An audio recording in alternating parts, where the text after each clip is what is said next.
BNP মহাসচিব মির্জা ফখরুল ইসলাম আলমগীর বলেছেন, নির্বাচনের মাধ্যমে জনগণের ক্ষমতা প্রতিষ্ঠা করতে চাই। দেশের জন্য প্রয়োজনে আরেকটা লড়াই হবে। ভোটের অধিকার আদায়ে 5 আগস্টের মতো আবারও ঐক্যবদ্ধ হয়ে রাস্তায় নামতে হবে। ঠাকুরগাঁওয়ের শিবগঞ্জ ডিগ্রি কলেজ মাঠে এক জনসভায় তিনি এই কথা বলেন। মির্জা ফখরুল বলেন, 15 বছর ধরে বিএনপির ওপর মামলা, হামলা ও নির্যাতন চালানো হয়েছে। বিএনপির ত্যাগ, নির্যাতন এড়িয়ে যাওয়ার সুযোগ নেই। বিএনপি লড়াই করছে বলেই ছাত্ররা ফ্যাসিবাদী সরকারের পতন ঘটাতে পেরেছে।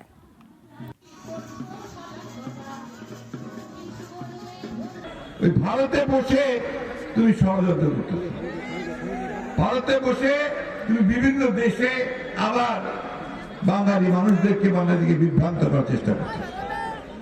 আর দুঃখজনক ভাবে এই কথা বলার চেষ্টা করতেছো যে আমাদের এখানে আমাদের হিন্দু সম্প্রদায়ের ভাইদের উপরে নাকি অত্যাচার হচ্ছে, নির্যাতন। এই যে আমাদের মনোরঞ্জন দা এখানে আছে, নেপাল এখানে আছে, আমার দিদিরা, আমার মায়েরা, আমার মাসিরা আছে। বলেন তো দেখি, আপনাদের উপরে খুব বেশি নির্যাতন কিছু হয়েছে এখানে? হ্যাঁ, আপনাদেরকে কেউ ধমক দিয়েছে? কেউ বাড়ি দখল করে নিয়েছে? দেয় না। এটাই হচ্ছে বাস্তবতা।